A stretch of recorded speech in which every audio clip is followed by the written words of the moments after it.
Assalamualaikum warahmatullahi wabarakatuh.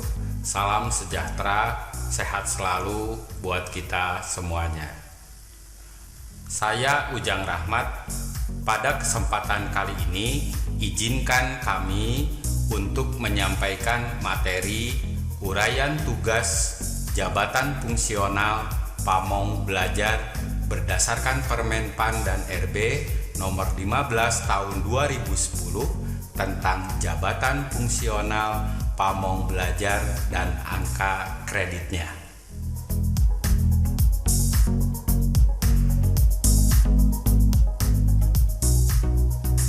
Ibu dan Bapak yang kami hormati, untuk mengetahui ada materi apa saja dalam kegiatan BIMTEK ini,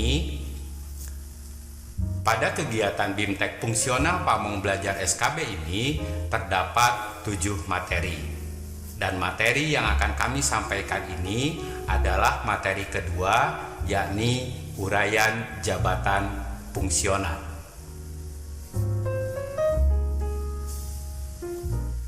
Sebelum memulai materi ini, kami akan mengajak Ibu dan Bapak untuk berefleksi diri. Refleksi yang kami maksud, setidaknya kami mengajukan 4 pertanyaan. Yang pertama, pernahkah Anda bercita-cita sebagai pamong belajar? Yang kedua, mengapa akhirnya Anda menjadi pamong belajar? Yang ketiga, apakah profesi pamong belajar masih dibutuhkan di era sekarang?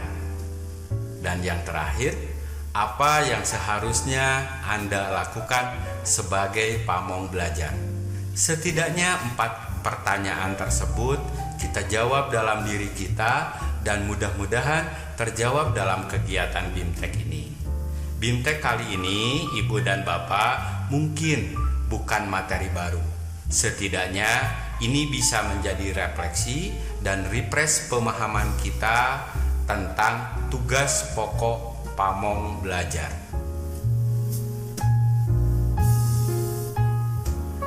Pada materi uraian jabatan fungsional pamong belajar ini terbagi menjadi 3 bagian.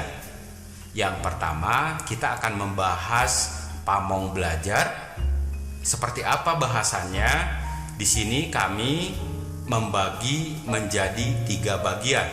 Yang pertama, jabatan fungsional pamong belajar, rumpun jabatan, kedudukan dan tugas pokok, sampai jenjang jabatan dan pangkat pamong belajar.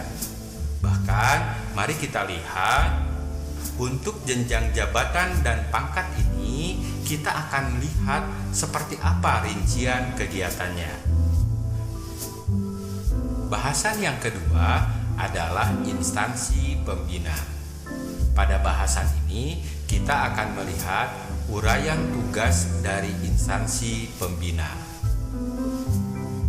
Dan yang ketiga, bahasan dari unsur tugas jabatan fungsional pamong belajar ini mengenai kegiatan penilaian angka kredit. Bahasan kegiatan penilaian angka kredit ini terdiri dari 2 bagian. Yang pertama, kita akan membahas unsur dan subunsur kegiatan pamong belajar. Kemudian yang kedua, jumlah angka kredit kumulatif minimal untuk pamong belajar. Berikutnya, Ibu dan Bapak yang kami hormati, pada sesi materi ini setidaknya kami merumuskan 3 tujuan pembelajaran. Yang pertama, untuk bahasan pamong belajar, setidaknya kita mampu mendefinisikan pengertian jabatan fungsional pamong belajar dan mampu menjelaskan rumpun jabatan, kedudukan, dan tugas pokok. Tujuan yang kedua mengenai bahasan instansi pembina. Dari bahasan yang kedua ini, peserta BIMTEK diharapkan mengenali siapa yang menjadi instansi pembina dan tugas apa saja dari instansi pembina tersebut. Yang ketiga, tujuan pembelajaran pada sesi ini mengenai penilaian angka kredit itu setidaknya ada 3 hal. Peserta BIMTEK mampu menjelaskan unsur dan subunsur kegiatan, menjelaskan jenjang jabatan dan pangkat, menjelaskan kegiatan yang dapat dinilai sebagai angka kredit. Sehingga setelah selesai kegiatan BIMTEK ini, diharapkan peserta BIMTEK dapat melaksanakan tugas jabatan fungsional pamong belajar sesuai dengan Permenpan RB nomor 15 tahun 2010. Baik, Ibu dan Bapak yang kami hormati, kita mulai dengan yang pertama, jabatan fungsional pamong belajar. Materi jabatan fungsional pamong belajar akan kita mulai dengan pertanyaan, siapakah pamong belajar itu? Tentu untuk mendapatkan jawaban siapa pamong belajar, kita akan merujuk pada Peraturan Menteri Pendayagunaan Aparatur Sipil Negara dan Reformasi Birokrasi nomor 15 tahun 2010, yang mana di situ terdapat pada bab 1 pasal 1. Jabatan fungsional pamong belajar adalah jabatan yang mempunyai ruang lingkup, tugas, tanggung jawab, dan wewenang untuk melakukan kegiatan belajar mengajar, pengkajian program, dan pengembangan model pendidikan anak usia dini, non-formal dan informal. Ini masih menggunakan istilah PAUDMI karena memang terbit pada tahun 2010. Di manakah pamong belajar itu? Pamong belajar berada pada unit pelaksana teknis UPT, unit pelaksana teknis daerah, dan satuan PNF sesuai dengan peraturan perundang-undangan.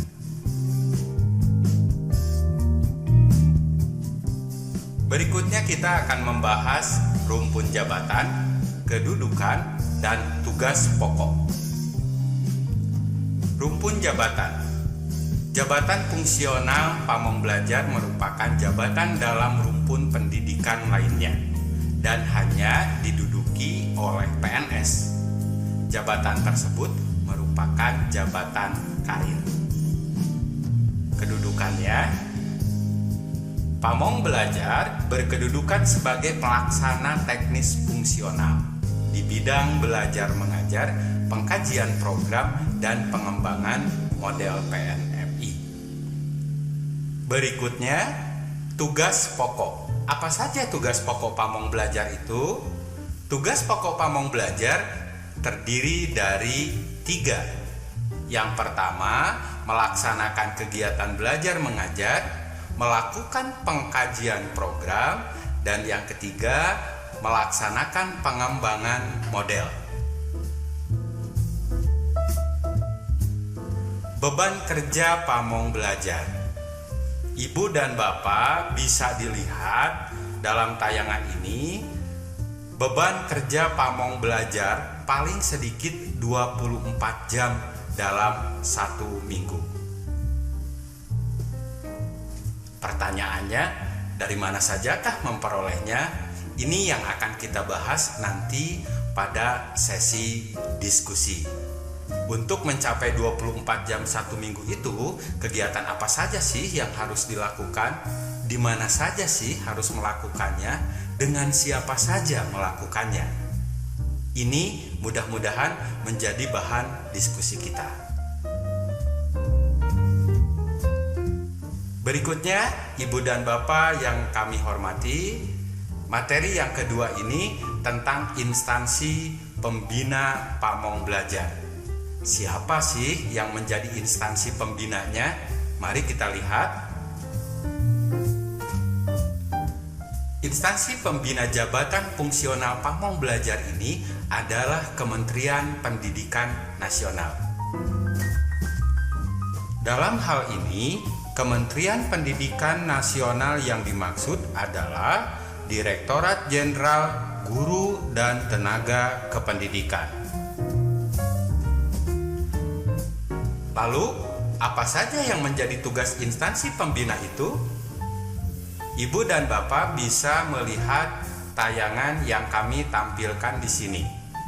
Tugas instansi pembina Jabatan Fungsional Pamong Belajar itu mulai dari menyusun petunjuk teknis sampai pada melakukan monitoring dan evaluasi Jabatan Fungsional Pamong Belajar.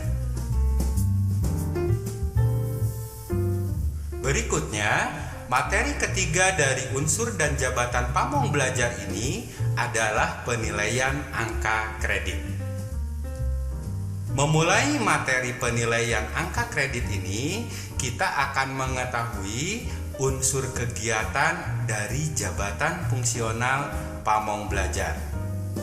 Seperti yang kami tampilkan dalam layar ini, unsur kegiatan Pamong Belajar ini terdapat 6 kegiatan, mulai dari pendidikan, kegiatan belajar mengajar, pengkajian program, pengembangan model, pengembangan profesi, dan kegiatan penunjang.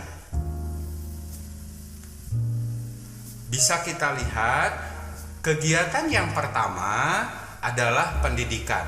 Subunsur kegiatan dari pendidikan ini ada 3. Yang pertama, pendidikan sekolah dan memperoleh ijazah atau gelar. Pendidikan dan pelatihan sampai pada diklat prajabatan dan memperoleh STTPL atau sertifikat. Subunsur dari kegiatan yang kedua, yakni kegiatan belajar mengajar, terdapat 3 subunsur, mulai dari perencanaan, pelaksanaan, dan penilaian hasil. Ketiga itu objeknya adalah kegiatan pembelajaran, pelatihan, dan pembimbingan. Kegiatan yang ketiga memiliki subunsur 2, persiapan dan pelaksanaan pengkajian program. Sementara kegiatan yang keempat memiliki 2 subunsur. Pengembangan model ini terdiri dari 2 hal. Yang pertama, penyusunan rancangan pengembangan, dan yang kedua, pelaksanaan pengembangan. Kegiatan yang kelima memiliki 4 subunsur. Pengembangan profesi ini melingkupi yang pertama, pembuatan karya tulis atau karya ilmiah di bidang PNFI, pengembangan sarana pendidikan, pengembangan karya teknologi, dan penyusunan standar pedoman soal dan sejenisnya. Subunsur dari kegiatan penunjang ini terdapat 5 subunsur, mulai dari pengabdian pada masyarakat, peran serta dalam kegiatan seminar atau lokakarya, berprestasi dalam bidang pendidikan, perolehan penghargaan, tanda jasa, tanda kehormatan atau satya lancana karya satya, perolehan ijazah atau gelar sarjana lainnya. 6 kegiatan dan subunsur inilah yang bisa Ibu dan Bapak ajukan dalam pengusulan kegiatan penilaian angka kredit.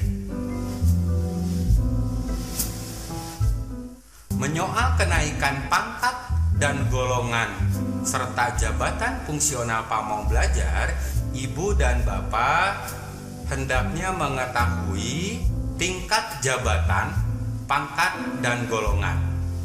Di sini kami tampilkan untuk jabatan Pamong Belajar pertama berada pada pangkat penata muda dan penata muda tingkat 1. Kalau dari sisi golongan, ini adalah golongan 3A dan 3B.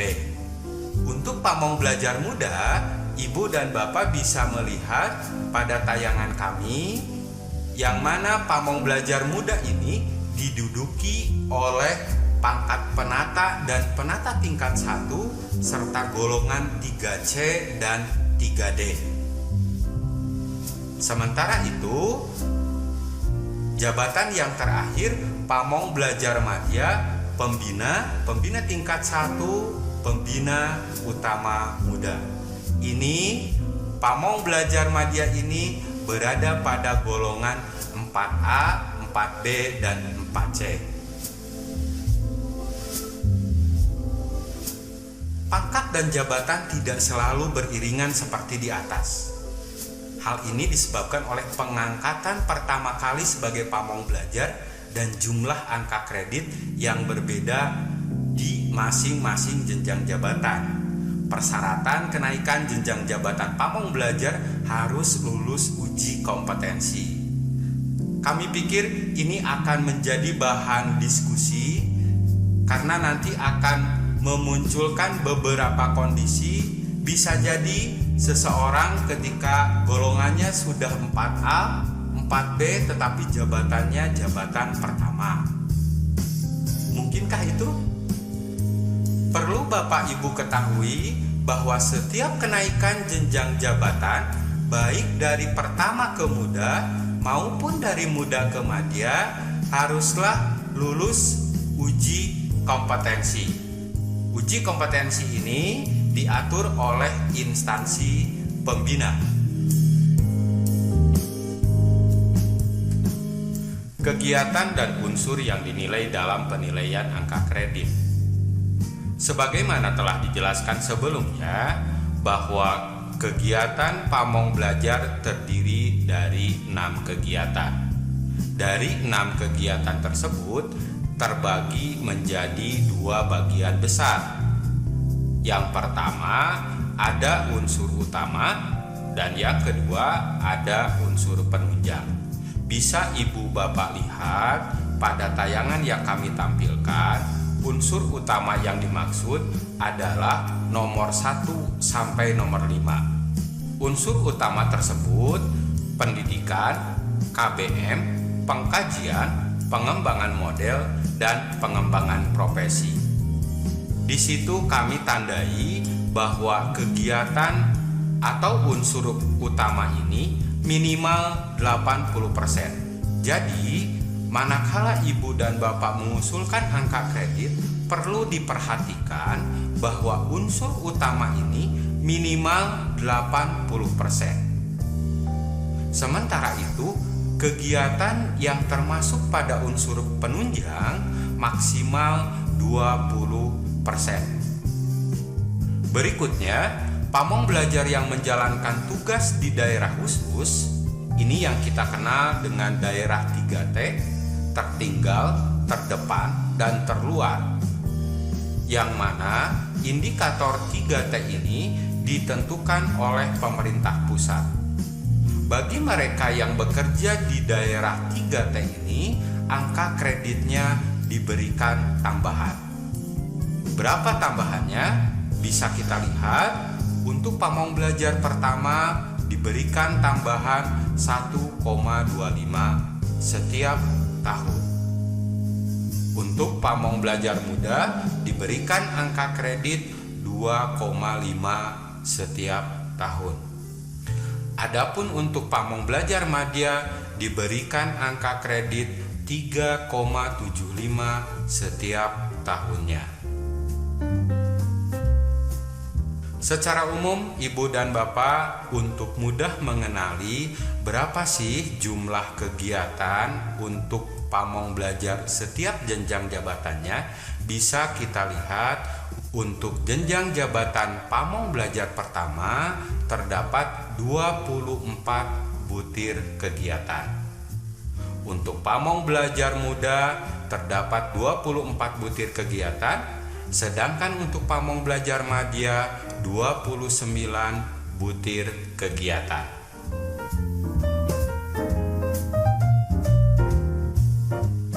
Secara rinci akan kami tampilkan rincian kegiatan pamong belajar berdasarkan jenjang jabatannya.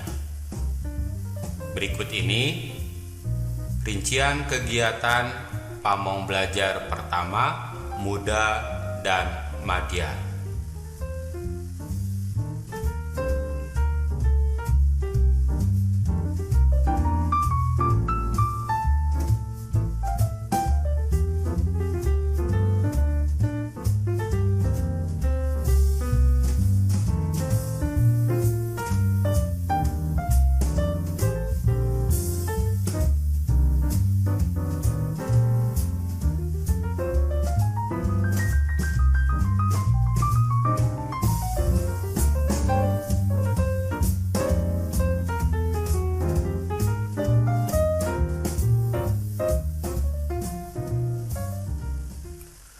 Kegiatan Pamong Belajar dilakukan berdasarkan penugasan secara tertulis dari pimpinan unit kerja.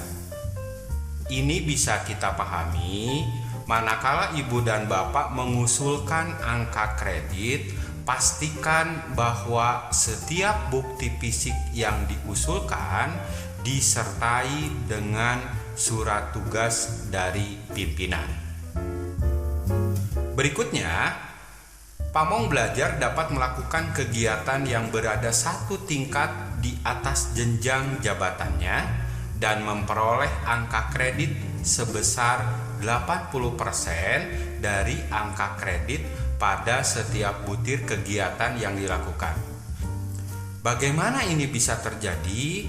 Kami berikan contoh, misalnya kegiatan pembimbingan itu adalah tugas Pamong Belajar Madya.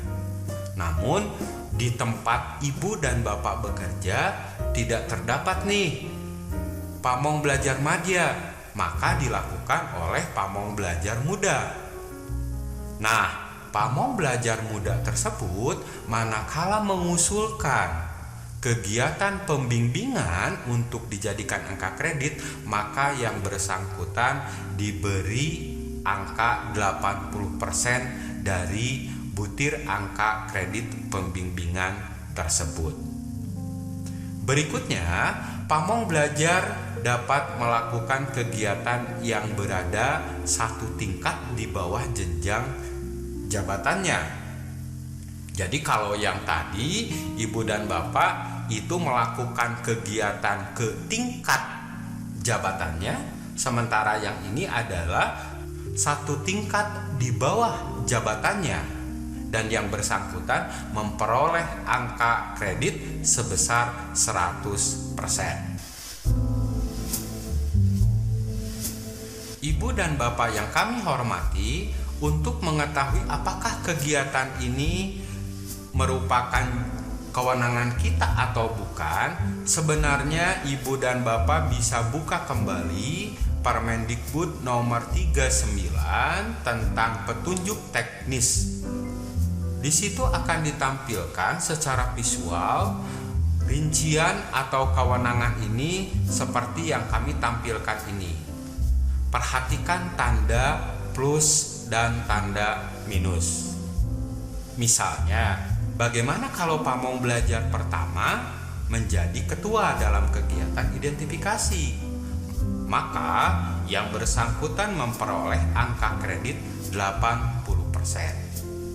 Namun, manakala misalnya, ini kami hanya tampilkan bagian contoh manakala yang termasuk kewenangan dan bukan kewenangan. Namun demikian, meskipun di situ ada tanda minus, bukan berarti tidak dinilai angka kreditnya. Penjelasan secara detail tentang ini, ibu dan bapak nanti akan kami sampaikan pada materi dupa.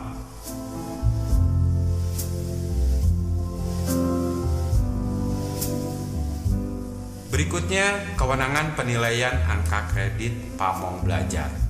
Pada tayangan yang kami tampilkan ini, ibu dan bapak bisa dilihat ada Pamong Belajar SKB, BPKB, BP PAUDNI, dan PP PAUDNI. Faktanya, ibu dan bapak, tahun ini Pamong Belajar hanya berada pada tingkat SKB UPTD Kabupaten Kota. Karena Pamong Belajar yang berada di BPKB, BP PAUDNI, dan PP PAUDNI sudah beralih fungsi menjadi Widya Prada. Dalam tabel yang kami tampilkan ini, di situ terlihat golongan dan ruang. Ada tanda D, P, dan PD. D berarti TPAK Dinas Pendidikan, PD TPAK Direktorat, P TPAK Pusat.